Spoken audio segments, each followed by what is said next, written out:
And a very pleasant good afternoon, ladies and gentlemen. Welcome to O'Neill's Grill for our weekly football fan and press luncheon with JMU head football coach Everett Withers. I'm your host once again here at O'Neill's. My name is Kurt Dudley.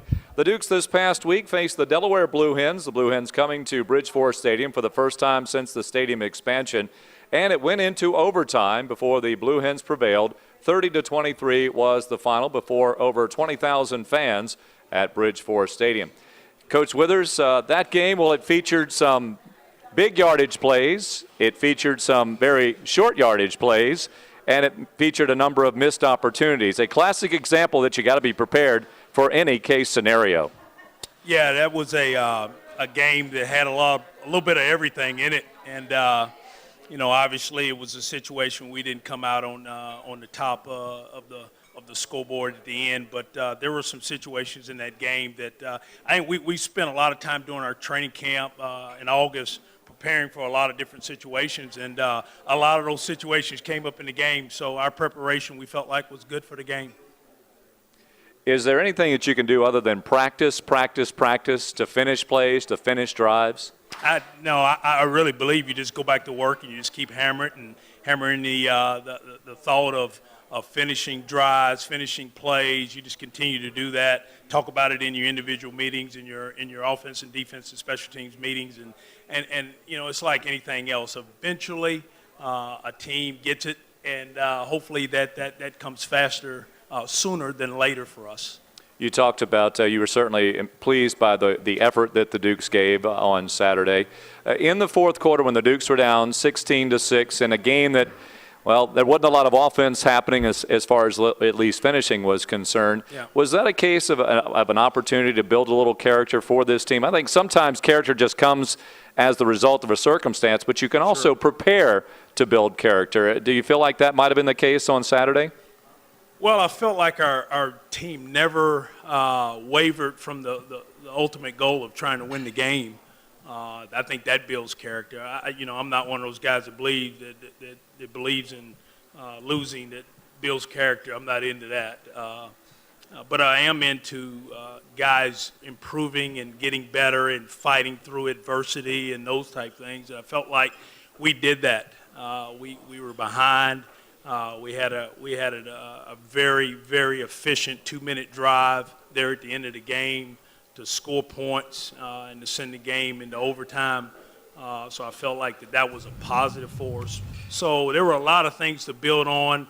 Hopefully every situation you go into a ball game helps you build character, win or lose. But there are pieces of that have to help you, not the game itself.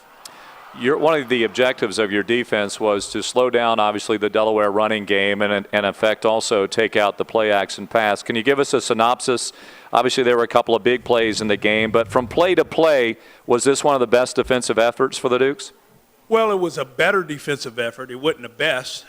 We still have a long way to go and some improvement to do. We've got to do a better job of protecting and leveraging the football on the edges a little bit better.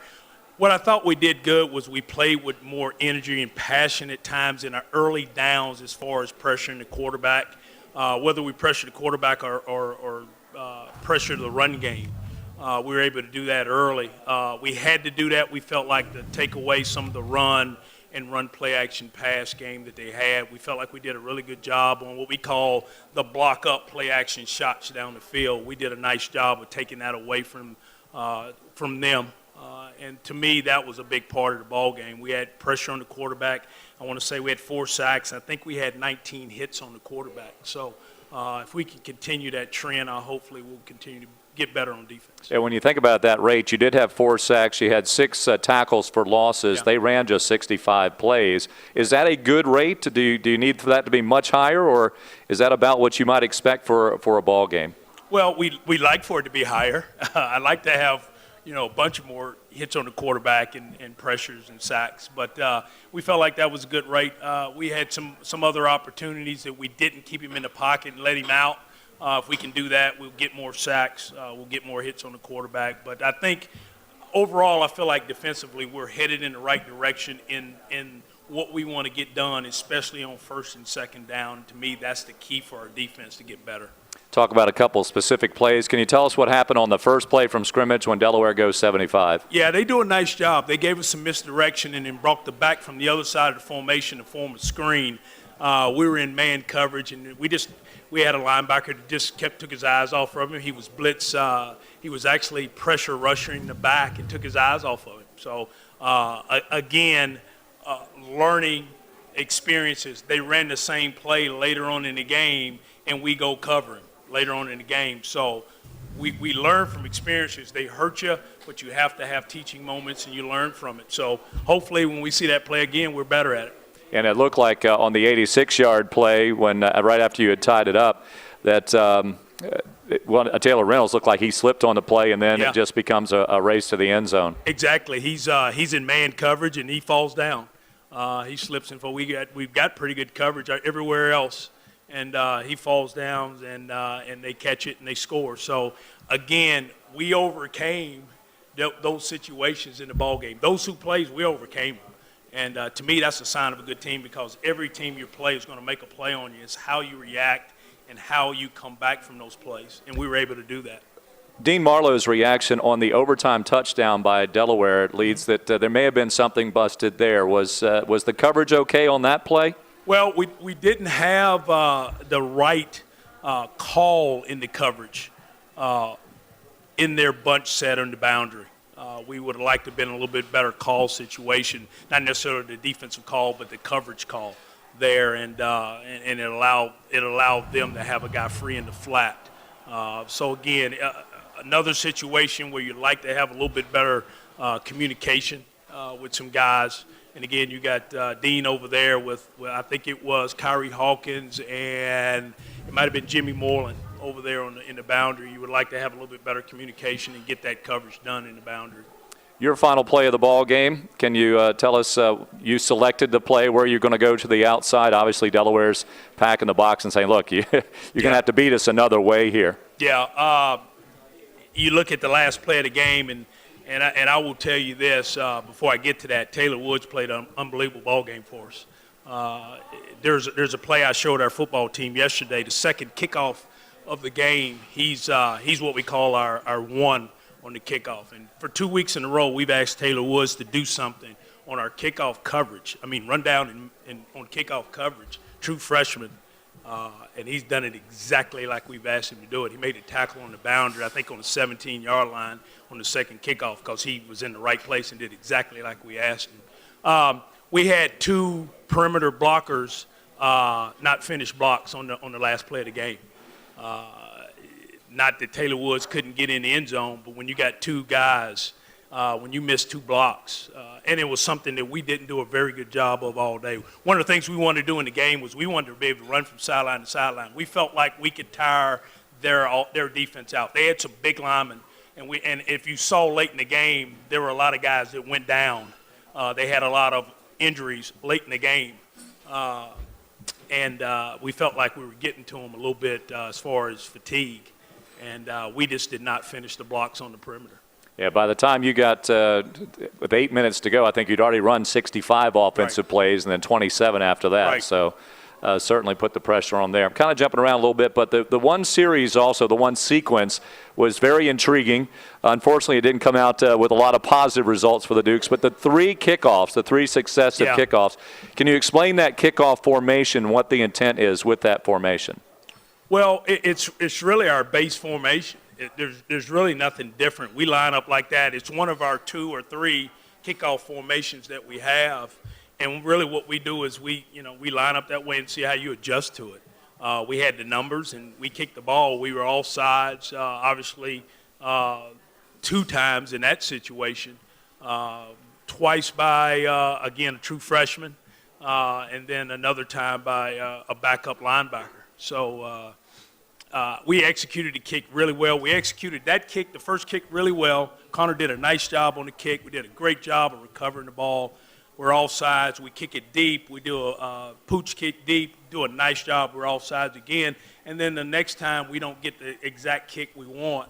And then later on we come back and we're all sides again. So, again, you got a true freshman in the game. Again, it's a deal that you can correct. And that's what I always look. Can you go back and correct it? Yes, we can. We can go fix it. It's hard to correct effort, and the guy was giving an unbelievable effort. So, again, I always look at the positives in those situations. All right, Coach, thank you very much. Let's turn it over to other members of the media here at O'Neill's Grill with our weekly fan and press luncheon. Gentlemen. Can you talk more about Taylor Wilson and how he's evolved since day one of 2 days? Taylor's done an unbelievable job. Here's a kid that didn't get with us in the summer like most of the other freshmen.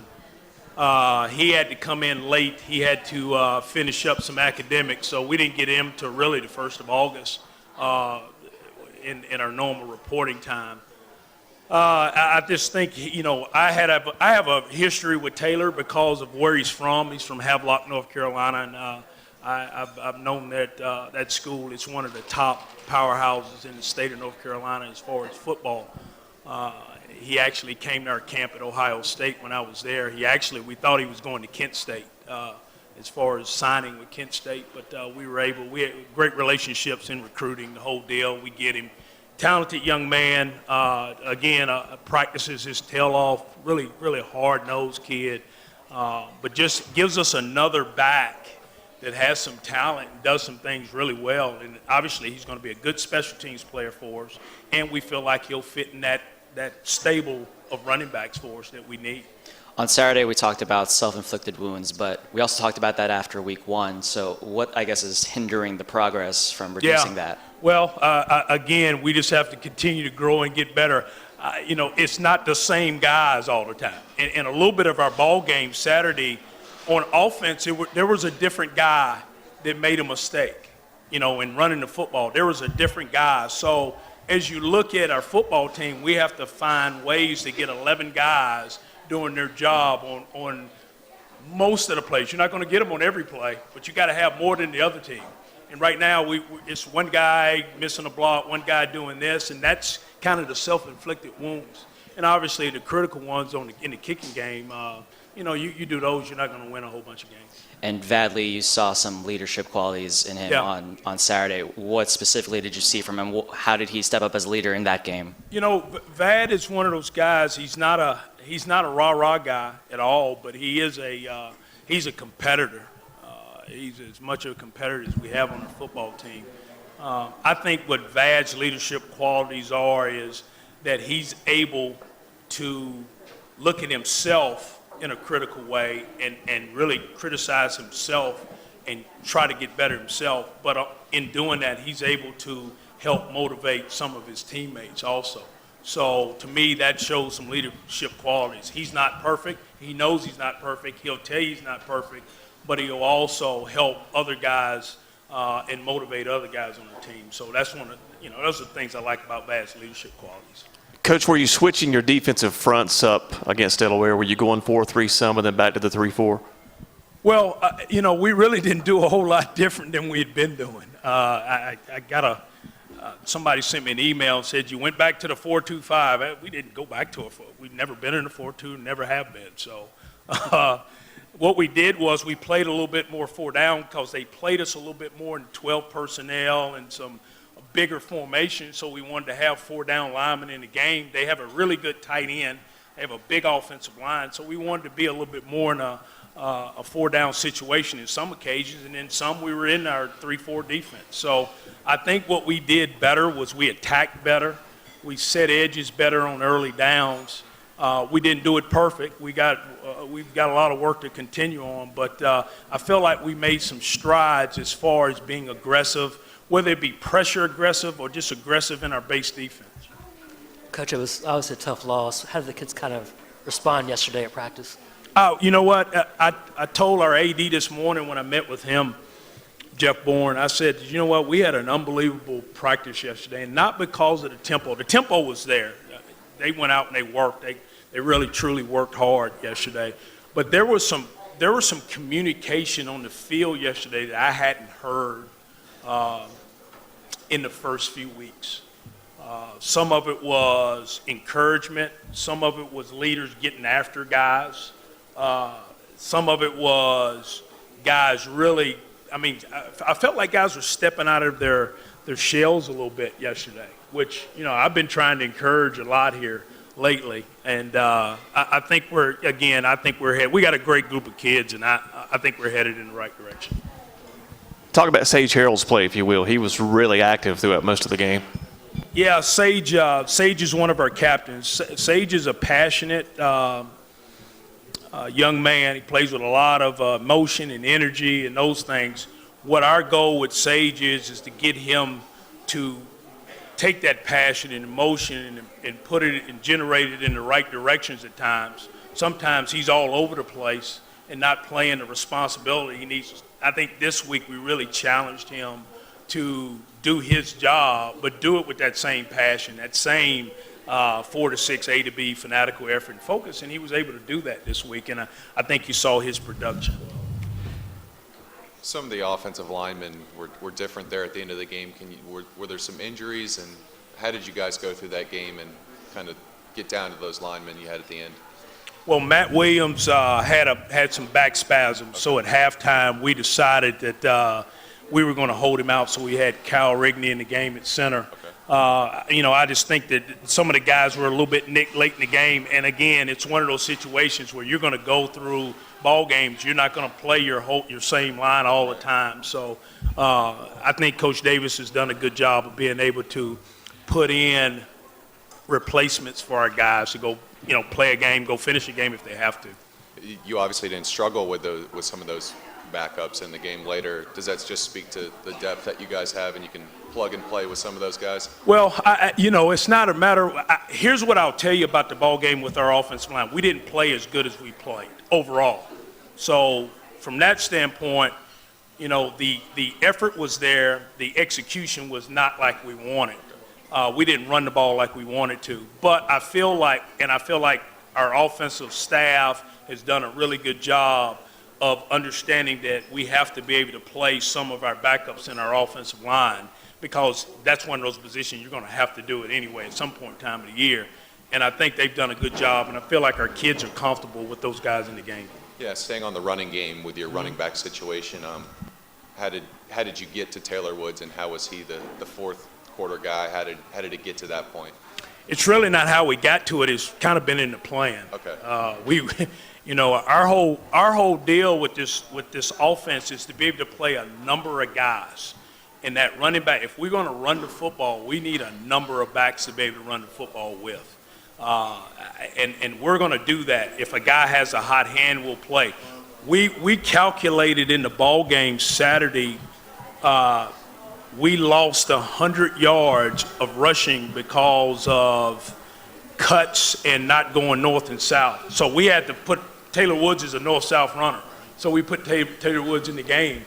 I looked at the film on Sunday morning, and there's some guys, if we'll just go north and south, we're going to gain 5 more yards. We're going to gain 10 more yards, and we don't do it. So again, our offensive backfield situation is the hot hand, the guy that's getting production for us.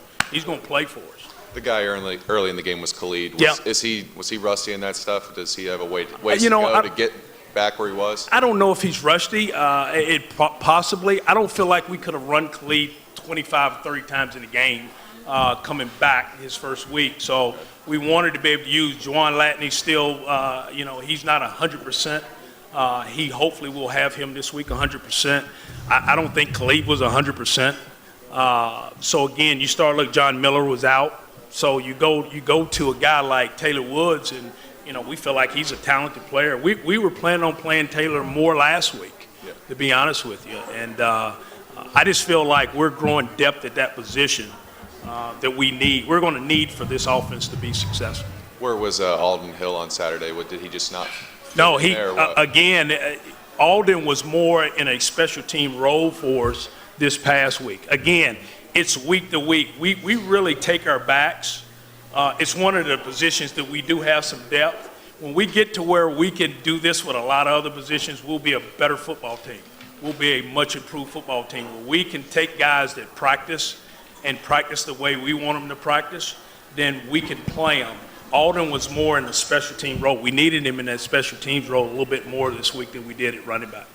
What did you learn from Taylor in that fourth quarter when he was getting critical carries late in the game, and something he'd never done in college before. What'd you learn from him? I learned that he came from a heck of a high school program, that he's been in situations before that have been critical. I think Taylor's won 3 state championships in high school, so I know the stage is not too big for him. Talk about Albany this week. They lead the league in run defense. Yeah. What makes them so good, and what are your challenges going to be against them? Well, I think their head coach is, a defensive-minded guy. He came from Maryland. He's a defensive front guy. I think what they do is they do a nice job. They're not as big as Delaware up front, but they're going to be very similar in the scheme that we saw at Maryland. I think they do a nice job. They've got 2 very talented linebackers that do a nice job that average, right around 8 tackles a game. And I just think they do a nice job of what they do on defense. They know their system. They're doing a nice job of taking that system. It's not real complicated. It's something we've seen before. So I think our objective this week is to be able to get back to the run game and be able to, get back to what we do. That's what we are, and that's what we want to do. We want to be able to do that, so that sets up the rest of our offense. Coach, talk a little bit about Omar Osborne, the running back from Albany. What kind of makes him so tough to stop? You know what? I think it's Omar Osborne. He's very talented. 6'1", 195, kind of a slasher-type runner with great balance. They do a nice job up front blocking for him, but I'll tell you, he does a nice job of run. He gets those extra yards. He's always falling forward. He's always, trying to fight for that extra yard, and he's a tough physical runner. So that'll be a big challenge for us this week to be able to corral him in the run game, because he has some ability to split you and go the difference. I've watched some tape of some other teams, and it looks like he's bottled up, and then he comes out the front end of that thing and he's gone. So very talented back.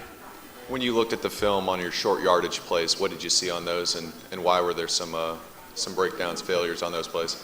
Again, like I said earlier, I think we had some guys. There's one guy here, one guy there that just didn't finish a block. Most of our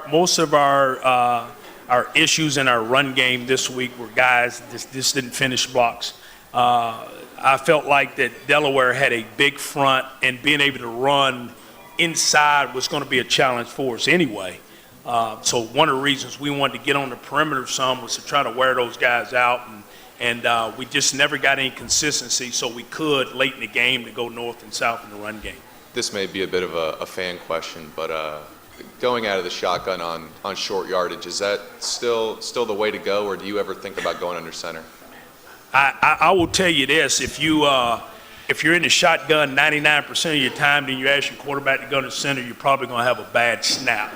So we're not going to do that. Is it still just as easy to get a foot out of the shotgun as it is under center? Well, if you're under center, I think you do have to go backwards to give it to the running back. So we're already back there, and we're just turning around and giving it to him. So I don't think there's any difference. We're going to get the snap from the shotgun. We're going to be able to hand it. I worry about taking it from under center and walking and going back to the running back. So I don't think there's a big difference one way or the other. I know that there are people that played football when I played that think you ought to be under center all the time, and you ought to be running the wishbone and the wing tee too. With that obviously being a big guy, do you ever think about a quarterback sneak play? Is that in the cards ever? We have a quarterback sneak in our offense, so we could.